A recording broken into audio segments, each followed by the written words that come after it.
유월절 전에 예수께서 자기가 세상을 떠나 아버지께로 돌아가실 때가 이른 줄 아시고 세상에 있는 자기 사람들을 사랑하시되 끝까지 사랑하시니라. 마귀가 벌써 시몬의 아들 가룟 유다의 마음에 예수를 팔려는 생각을 넣었더라. 저녁 먹는 중 예수는 자리에서 일어나 겉옷을 벗고 수건을 가져다가 허리에 두르시고 이에 대야에 물을 떠서 제자들의 발을 씻으시고 그 두르신 수건으로 닦기를 시작하여 그랬습니다. 이 시간에 저는 예수님의 끝까지 사랑, 그런 주제로 함께 말씀의 은혜를 나누고자 합니다. 예수님께서 인간의 몸을 입으시고 이 세상에 오셔서 십자가에 못 박히시기까지 그분의 삶을 보면은 33년 동안 사셨습니다. 그러나 그 삶의 33년 중에서도 공적으로 말씀하시고 또 공적으로 봉사를 하신 이 공중봉사의 생애는 그 기간은 오직 3년뿐이었습니다. 그런데 이 공생의 3년 기간 중에서도 사복음서를 보면은 그 예수님의 생애 가운데 예수님의 삶의 그 역점을 두고 있는 그 부분은 예수님의 마지막 십자가에 못 박히시기 전 일주일에 관한 것이 거의 3분의 1을 차지합니다. 그러니까 예수님의 전 생애를 이렇게 다 기록을 했죠, 우리 사복음서가. 그런데 그 33년의 생애 가운데에 3년 반을 공중생애 봉사를 하셨는데 그 중에서도 예수님 십자가에 못 박히시기 일주일, 못 박히시기 전 일주일의 그 사건의 3분의 1을 기록했습니다.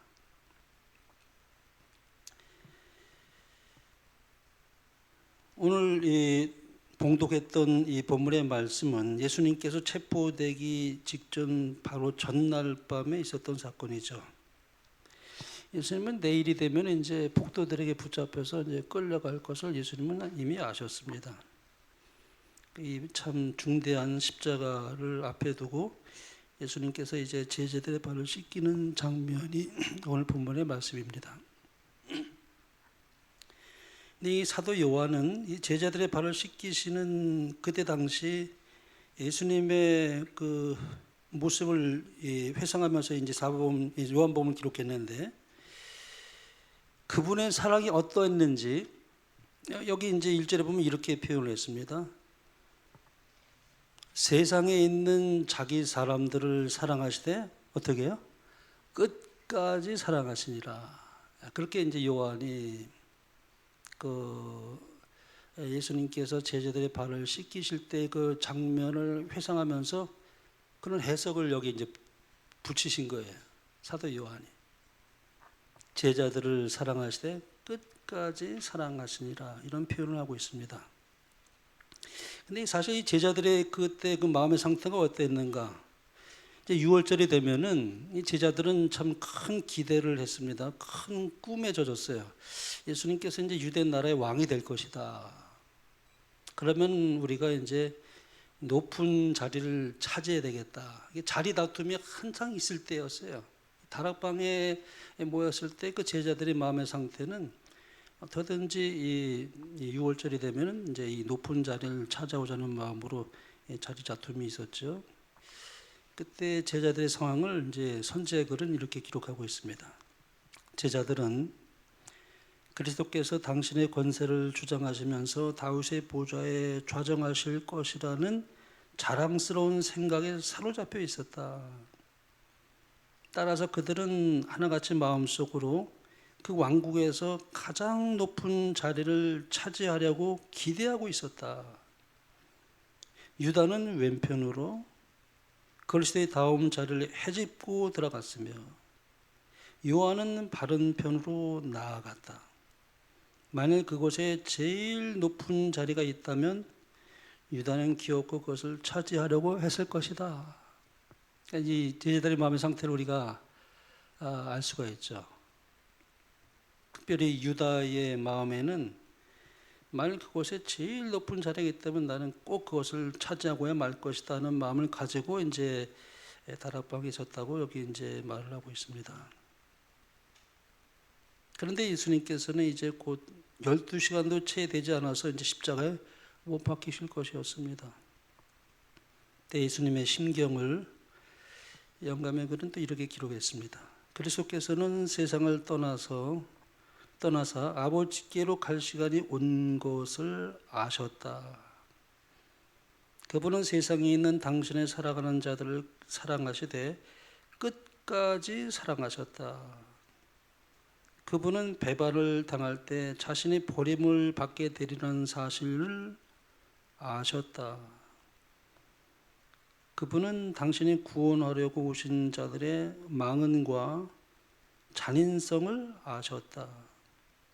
예수님께서는 당신이 치러야 할 희생이 얼마나 큰 것임을 아는 동시에 그것이 대다수 사람들에게 헛일이 될 것이라는 것도 아셨다.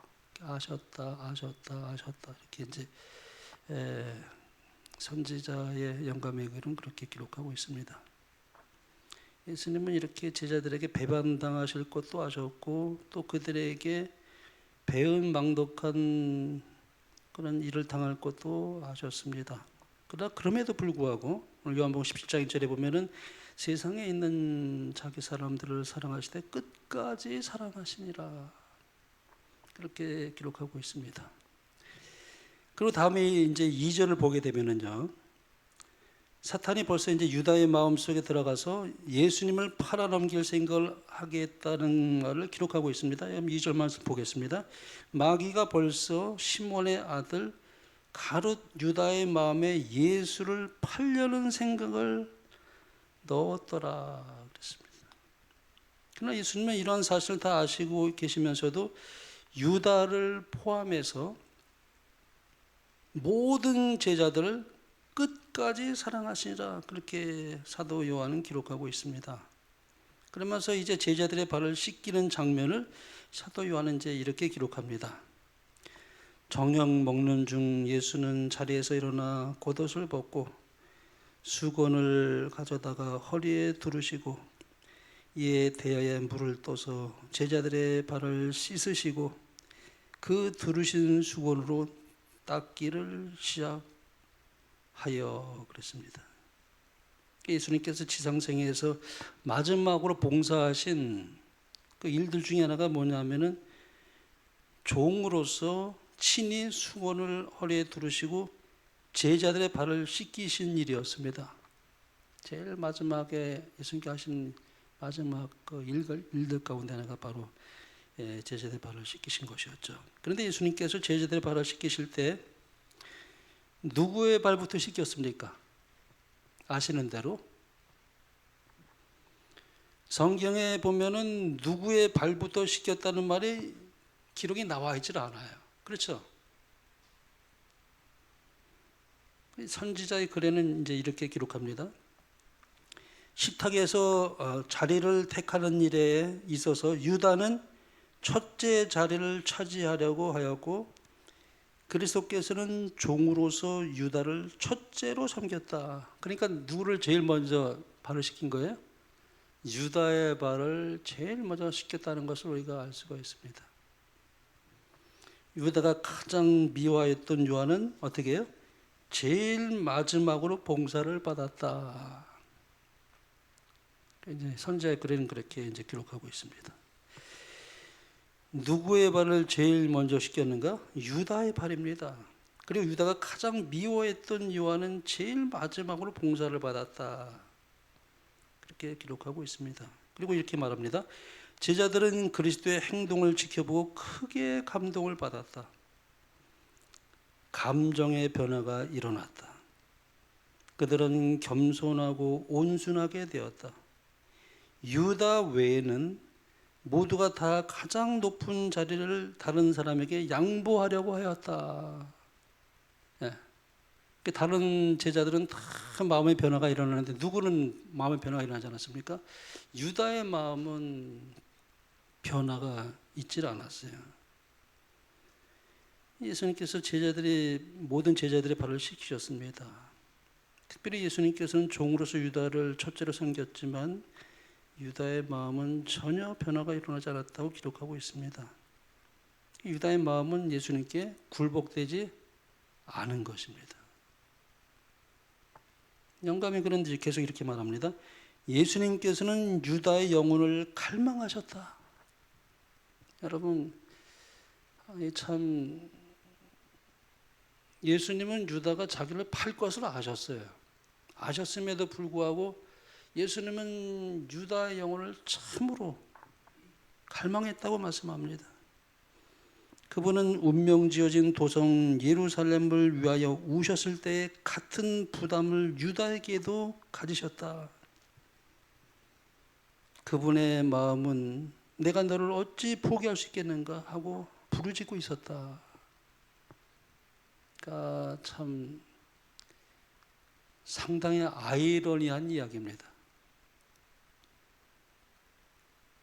예수를 팔 것을 사탄이 그의 마음에, 유다의 마음에 집어넣었던 것을 예수님이 아셨고, 또 결국은 예수님은 유다에 의해서 은 30명에 팔려서 갈 것을 하셨지만, 그걸 아신 예수님은 그러나 그럼에도 불구하고 유다를 구원하기 위해서 최선을 다하십니다.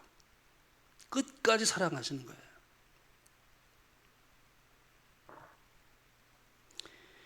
유다가 예수님께서 이런 마음으로 자기를 포기하지 않고 사랑하고 있다는 사실을 알았을까요? 몰랐을까요? 유다가. 여러분 생각에 어떻게 생각하십니까? 이러한 예수님의 사랑의 강건함을 유다가 마음속으로 느꼈을까요? 느꼈다고 그랬습니다. 여기 선자의 글을 볼까요? 그 사랑의 강건한 능력을 유다는 느꼈다. 구주의 손이 그의 더럽혀진 발을 씻기시고 수건으로 그 발을 닦는 순간 유다의 마음은 즉시 그의 죄를 회개하려는 충동으로 떨렸다. 그러나 유다는 자신을 낮추려고 하지 않았다. 그렇게 이제 해석하고 있습니다.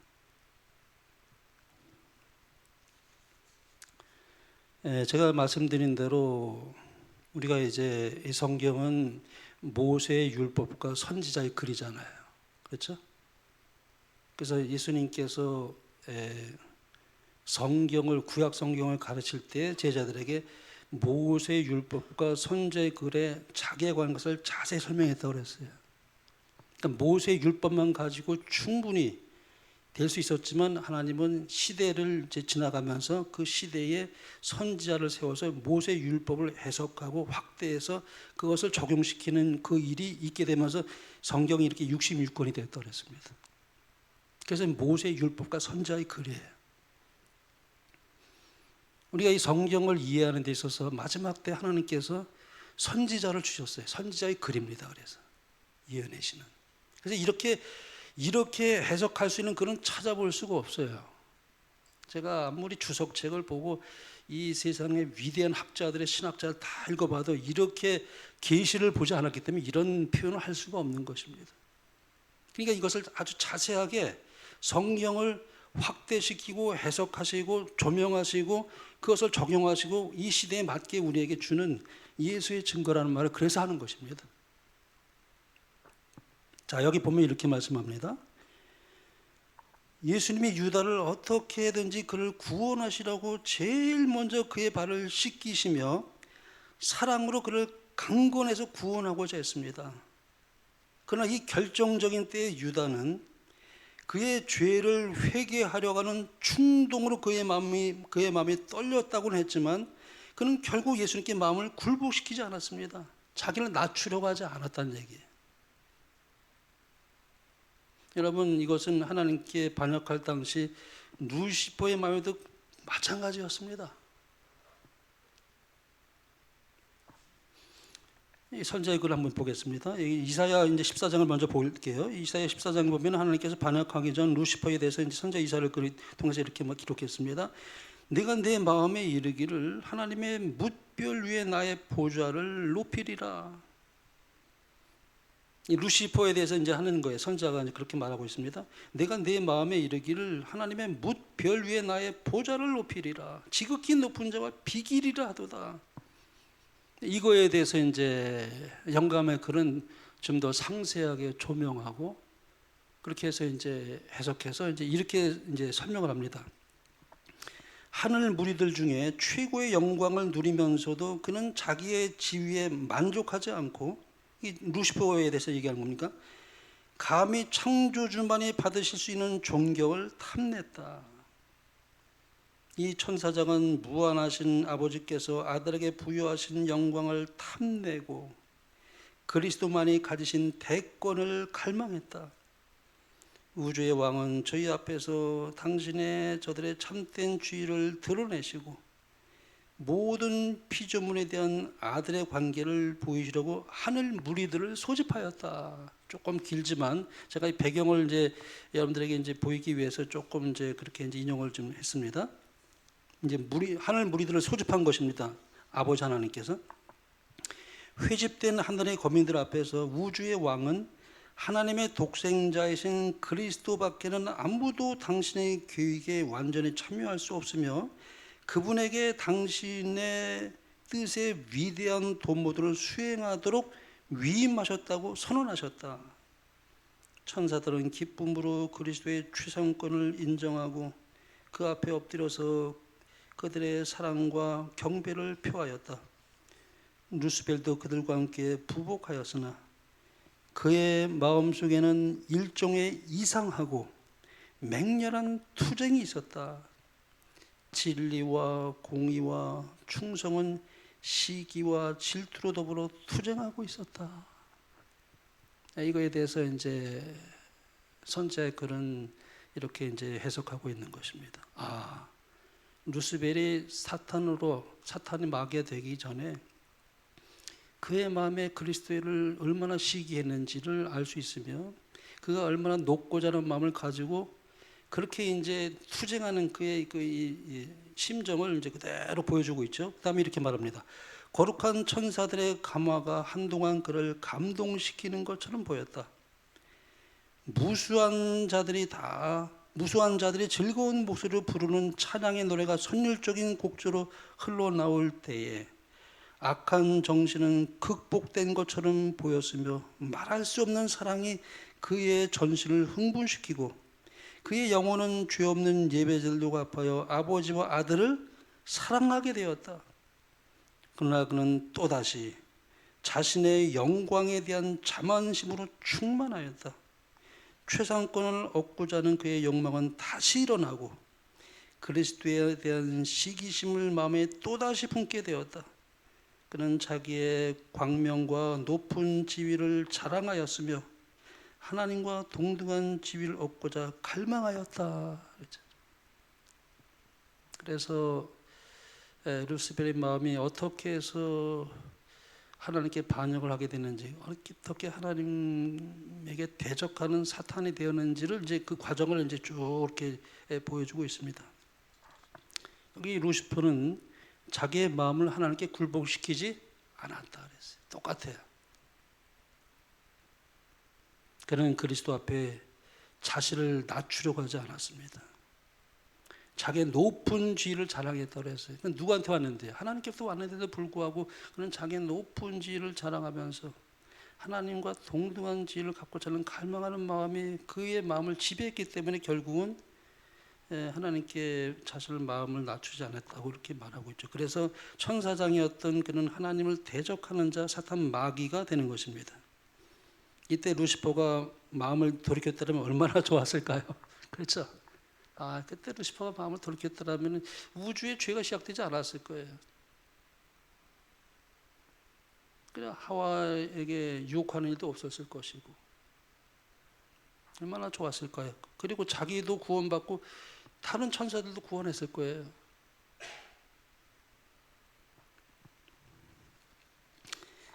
그러나 그런 사탄의 반역에도 불구하고요, 하나님께서는 루시퍼를 구원하시려고 그분의 모든 지혜를 다 쏟았다고 그랬습니다. 끝까지 사랑하신 거예요. 루시퍼를 끝까지 사랑했습니다. 하나님이 그걸 구원하기 위해서. 그러나 루시퍼는 끝내 자기의 선택한 그 길을 가게 됩니다. 루시퍼가 자기가 잘못되었다는 것을 알았을까요? 몰랐을까요, 여러분? 루시퍼가 이 자기가 잘못되었고 하나님이 옳았다는 것을 그가 몰랐을까요? 알았다고 그랬습니다. 여기 선자의 글을 봅니다. 그에게 그의 잘못을 깨닫게 하려고 무한한 사랑과 지혜 잡기만이 국리해낼 수 있는 노력이 기울어졌다. 하나님의 최선의 지혜를 동원해서 그걸 구원하고자 했다는 얘기예요. 그의 불만은 이유 없는 것임이 판명되었으며 그가 반항을 고집할 때 그 결과가 어떻게 되려는 것도 그에게 알려진 바 되었다. 루시퍼는 자기가 잘못되었다는 것을 깨달았다. 그는 자기의 하나님의 기울들은 공의롭다는 것을 보았다.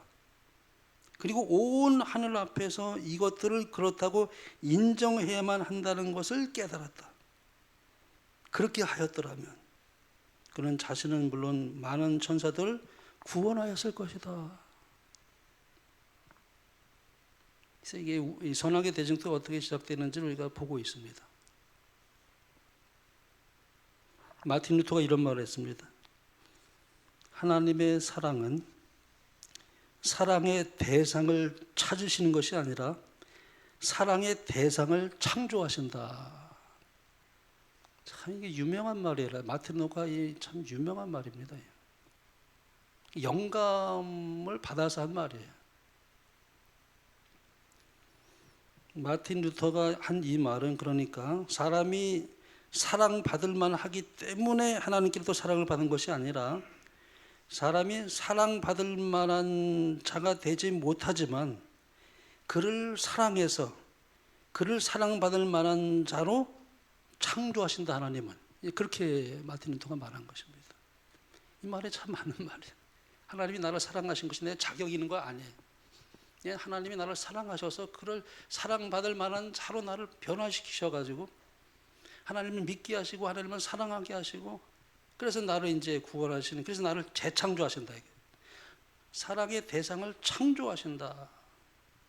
참 놀라운 복음의 설명을 마틴 루터가 그렇게 한 것입니다. 그래서 사람이 하나님의 사랑을 아는 자로 또 하나님의 사랑을 믿는 자로 그리고 종국에는 하나님을 사랑하는 자로 하나님께서 사람을 재창조하신다 하는 것이죠. 이것이 바로 구원입니다. 이것이 바로 복음이고요. 그래서 마틴 루터는 하나님의 사랑을 그렇게 영감적으로 해석을 했습니다. 오늘 본문에서 예수님께서는 그 엄청난 사랑을, 그 사랑의 속성을 아주 매우 드라마틱하게 이 제자들의 발을 씻기시면서 아주 실제 상황으로 그것을 계시해 주고 있습니다. 예수님은 유다가 자기를 팔아넘길 것을 이미 아셨어요. 그럼에도 불구하고 예수님은 유다를 포기하지 않으셨습니다. 참 포기하지 않으셨어요. 근데 유다를 포기하지 않으신 하나님은, 예수님은 똑같이 우리를 포기하지 않으십니다. 여러분 그것을 믿으십니까? 그래서 우리에게 언제나 희망이 있어요. 유다를 포기하지 않으신 하나님은 이 세상의 모든 일을 똑같이 포기하지 않으십니다. 내가 하나님을 완전히 정말 떠나고 고집을 피워서 내가 하나님을 선택하지 않고 내가 내 길을 끝까지 하는 것은 선택의 자유가 있기 때문에 어쩔 수 없지만, 그러나 하나님은 끊임없이 호소하시고 끊임없이 이끌려고 하시고 노력하시는 하나님의 사랑은 지금은 우리가 그걸 알 수 없지만 나중에 하늘 스크린을 통해서 다 보여준다고 그랬어요. 마지막 때. 놀라운 일 아닙니까? 각 자기의 생애에 하나님께서 나를 구원하시기 위해서 어떻게 역사하셨는지를 하늘 스크린을 통해서 다 보여준다고 그랬어요. 영감의 글에 보면 그렇게 나옵니다. 그래서 제가 이런 생각을 해볼 때 자, 하나님의 사랑은 정말 우리를 사랑하시되 끝까지 사랑하신 하나님. 내가 너를 어찌 버릴까 그랬다 그랬어요. 부르짖었다 그랬어요. 유다에게 향해서 발을 씻기면서. 그는 거의 회개했습니다. 그는 거의 구원받았습니다. 근데 구원받았다는 말입니까? 구원받지 못했다는 말입니까? 회개하지 못했다는 말이죠. 거의 회개했다는 말은 회개하지 못했다는 말이에요. 거의 구원받았다는 말은 구원받지 못했다는 말이에요. 거의. 참으로 안타깝게도 이제 유다는 그래서 이제 구원을 받지 못합니다. 자기를 낮추지 않았습니다. 죄가 참 끈질깁니다. 이 죄의 흉악함을 우리가 알게 되면은 와, 내 속에 이 죄가 얼마나 나를 끝까지 잡아당기는지 내 힘으로 그 죄를 절대 이길 수가 없어요. 만유인류의 법칙에 보면은 그렇잖아요. 이 끌어당기는 힘이 있기 때문에 우리가 아무리 공중에 뛰고 뭐 아무리 안간힘을 다해도 우리가 만유인류의 법칙을 이기지 못하는 것처럼 우리가 죄를 이길 수가 없어요. 절대 이길 수 없어요. 이게 죄가 어디서 나오는지, 허파에서 나오는지, 폐에서 나오는지 끊임없이 쏟아져 나오는 이 죄. 이길 수가 없어요. 그러니까 오직 바람을 통해서만 우리가, 바람의 역사를 통해서만 우리가 죄를 이길 수 있어요. 성령의 역사입니다.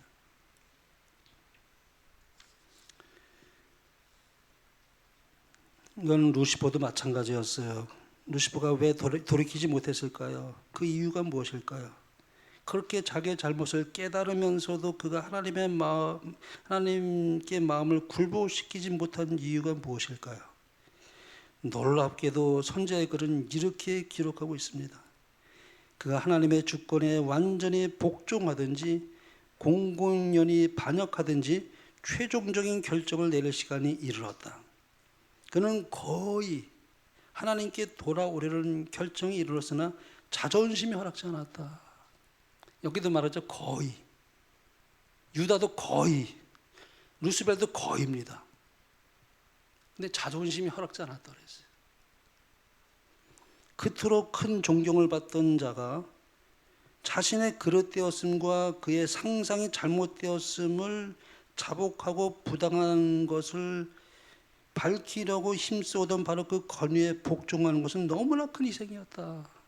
여러분, 이 자존심을 버린다는 것이 얼마나 큰 희생이냐 이를 말할 수 없어요. 여러분, 이게 참 자존심 버린다는 건 쉽지 않습니다. 남자는 자존심을 많이 이렇게 얘기를 하잖아요. 남자는.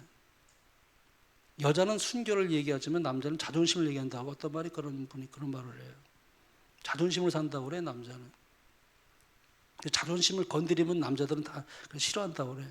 그냥 그만 자존심이 아주 강한 거예요. 남자. 그래서 저도 그걸 많이 느껴요. 내가 이 자존심을 이렇게 버려야 되는데 어떨 땐 그게 나를 꽉 이렇게 제가 제 자신이 알아요. 제가 그걸 놔야 돼요. 그걸 버려야 돼요. 그리고 자아가 깨져야 돼요. 그렇지 않으면은 불화가 일어나고 분쟁이 일어나고 다툼이 일어나요. 언제든지 그게 굉장히 큰 희생이지만은 그래서 루스벨도 뭐냐면은 그게 정말 큰 희생으로 느껴진 거예요. 그래서 자존심이 그걸 허락지 못했다 그랬어요. 그래서 그가 결국 하나님께 돌아가지 못한 것입니다. 루스벨은 거의 하나님께 돌아왔어요. 거의 구원받을 뻔했습니다. 이야기는 루스벨가 하나님께 돌아가지 못했다는 것입니다. 그는 구원을 잃어버렸다는 얘기죠. 자기도 구원을 잃어버렸고 천사들도 구원을 잃게 만들었습니다. 거의가 문제, 거의. 이것은 우리 그리스도인에게도 마찬가지입니다. 우리는 루시퍼와 유다의 경우를 생각하면서 늘 우리 자신을 경계하며 주의할 필요가 있어요. 왜냐하면 이것은 우리 모두에게도 적용될 수 있는 이야기이기 때문에 그렇습니다. 이 죄된 자아를 깨트린다는 것이 그렇게 어렵습니다. 사람도 이 자존심이 문제죠. 이 자존심을 버린다는 것이 어떤 의미에서 큰 희생이 아닐 수 없습니다. 그래야만 자아가 박살이 나기 때문에 그렇습니다. 그러므로 하나님 앞에 그리고 사람들 앞에 언제나 우리의 자존심을 버리고 자기를 낮추는 사람들은 복이 있는 사람들이에요. 선자가 그래서 이제 이렇게 말합니다. 저들은 거의 그리스도인이 될 뻔하였으나 아직 완전한 그리스도인들이 아니며 저들은 하늘 왕국에 접근한 듯이 보이나 그 안으로 들어가지는 못하고 있다. 완전히 구원받지 못하고 거의 구원받을 뻔했다는 말은 거의 구원받게 되었다는 뜻이 아니라 완전히 구원을 상실하게 되었다는 의미이다. 우리는 절대 거의 그리스도인이 되지 말아야 됩니다. 완전한 그리스도인이 되든지 우리는 거의 그리스도로 끝나게 되는지 우리는 둘 중 안에 우리가 결국 우리가 하나님께 온전히 100% 우리 마음을 드리지 않으면은 거의 그리스도로 더 끝나게 될 가능성을 우리는 유다나 이 누스베를 통해서 우리가 경계를 얻게 되는 것입니다. 이 거의 그리스도인이 될 뻔했다는 이것은 그 이유가 무엇일까요? 왜 그리스도인들이 거의 그리스도로 끝나는 것인가? 영감의 선자는 이렇게 말합니다. 언제나 값진 진주를 찾아 헤매는 자들이 있다. 그러나 저들은 저들이 가진 바 그릇된 습관들을 완전히 버리지 않는다. 또한 저들은 그리스도께서 저들 안에 사실 수 있도록 하기 위하여 자기 자신에 대해 죽지 않는다. 그런 거로 저들은 보배로운 진주를 발견하지 못한다. 또한 저들은 부정한 야심과 세속적인 매력에 대한 저들의 애착을 버리지 못하였다. 뿐만 아니라 저들은 십자가를 높이지 않으며 극기와 자아희생의 생애로서 그리스도를 따르지 않는다. 완전한 복종이 없이는 진정한 안식과 기쁨이 없으므로 저들은 영혼 안에 화평과 조화를 이룬다는 뜻이 무엇임을 결코 깨닫지 못한다. 우리는 정말 거의 하늘 가나에 이르렀습니다. 예수님이 이제 곧 재림하실 정말 마지막 때 우리 살고 있는데요. 옛날에 우리 이스라엘 백성들이 광야를 지나서 이제 거의 가나안에 들어갈 뻔했잖아요. 이제 그런데 들어가지는 못했어요. 참 불행한 일이죠. 요단강만 건너면 가나안 약속 땅에 들어갈 수 있었는데 거의 변경이 일었다가 들어가지를 못했어요. 근데 우리 선자의 글에 보면은 우리 마지막 때에도 많은 사람들이 거의 가나안에 경기를 이뤘지만 하늘 가나안에 이르지 못하는 사람들이 많을 것이라고 말씀했습니다. 왜 그럴까요? 사탄이 그냥 두질 않아요. 거의예요, 거의. 여기 이렇게 말씀하고 이제 이 말씀 읽고 마치겠습니다. 이 지구 역사의 종말이 가까운 때에 사탄은 고대 이스라엘이 약속의 땅에 들어가기 직전에 그들을 시험했던 것과 똑같은 방법과 유혹으로 그의 온 힘을 다하여 활동할 것이다. 사탄은 하나님의 계명을 지킨다고 공언하는 자들, 하늘 가나안의 변경에 거의 도달한 자들을 위하여 올무를 놓을 것이다. 그는 영혼들을 올무에 빠뜨리고 하나님의 공언하는 백성들이 그들의 가장 큰 약점에 빠지도록 하기 위하여 있는 힘을 다 낼 것이다.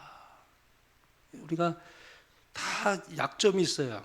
사람마다 그 약점이 다 틀립니다. 어떤 분은 물질에 약한 사람이 있어요.